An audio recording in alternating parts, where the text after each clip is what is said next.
Hey, if you ever try to get ahead of the curve in a park week 1, you already know how this goes. You join a group, you wipe a few times, people leave, and the whole thing collapses. And after a while, it starts to feel like an impossible task. You need to understand that most of these groups were never killing the boss in the first place. This isn't a skill issue on your side, it's a filtering problem. And if you don't understand how to evaluate a group, you will waste hours in runs that were doomed from pull 1. So the question is, how do you actually tell if a group can kill the boss? Let's start with an ideal case for a second. A guild. In a guild, you assume some level of consistency. Not perfect, but predictable. You have a few strong players, a core of average players, and maybe a few weaker ones. And that's enough.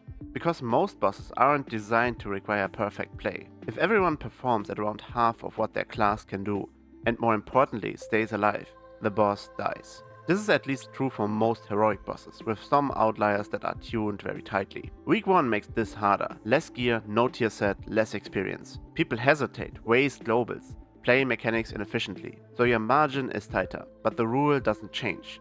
You kill the boss before it kills you. In a guild, you trust the baseline. In a park, you have to predict it. And most people are terrible at that. They look at item level, maybe a curve achievement, and just hope it works. Then they sit in a group for an hour that never had the damage or the consistency to begin with. So you need signals. First one is item level. In week 1, there's an item level range where the kill becomes realistic. If your entire group sits below that, you are relying on overperformance. And that's not a good bet. You want the group where the average item level suggests that if people play at an average level, the boss is killable. For me, in week 1, that was around 250 item level. But item level alone is not enough. The second signal is the core of the group. When a raid forms, the first 1 or 2 groups in the raid frame are usually not randoms. That's the leader and their people. And those are the players that define whether this run has a chance or not.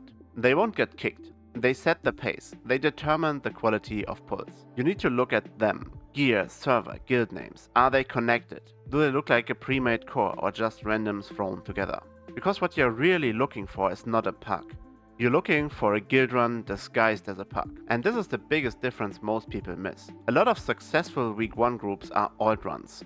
Good players from decent guilds running the raid again on a secondary character and filling it with randoms. And those players already killed the boss. They know the mechanics, they know the pacing, they know what a kill pull looks like. They might not play perfectly on their alts, but they don't need to, because they already understand the fight. So if you can identify a group like that, your chances go up massively. And this is where most people make the wrong decision. They join a random group with a decent item level and hope it works, instead of choosing a group with proven experience and structure. Now, even if you find a good group, there's one condition.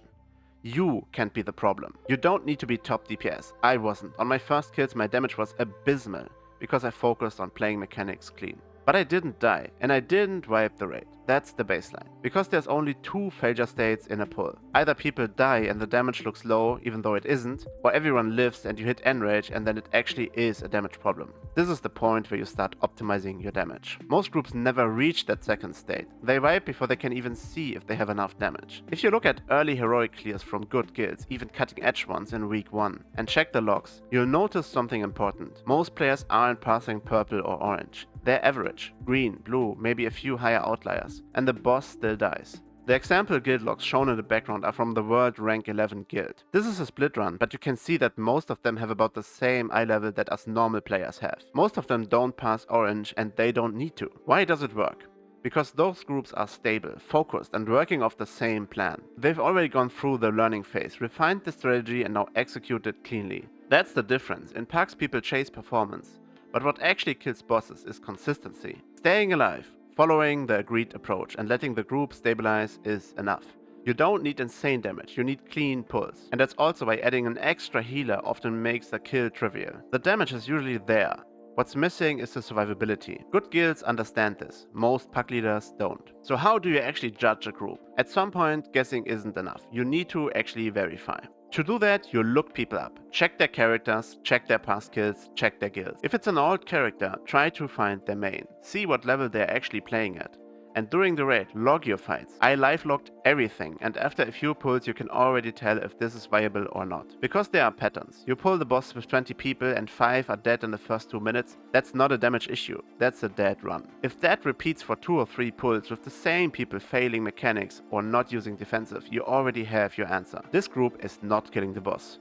at least not in an acceptable amount of time. On the other side, you get pulls where people actually live, and now you can finally evaluate damage. If everyone is alive and you still hit enrage, then you have a DPS problem. So if you want to get AOTC in a pack, your job is simple. Find a group that can realistically kill the boss, and make sure you're not the reason they don't. The problem is, getting into those groups isn't easy. You need item level, or you need something that proves you belong there. Achievements, past experience, anything that signals competence. But once you understand what you're looking for, you stop gambling. You stop joining random groups and hoping, and you start making decisions based on patterns. And that's the difference between spending hours in failed runs and getting a kill in week 1. Before we end this video, a word for all the pack leaders out there. First of all, thank you for taking the time to do that. I know how horrible this job is. But here's some advice on how you improve your pack runs. Explain mechanics precisely. Write yourself macros where you post a short list of things people need to focus on each time a new member joins the group.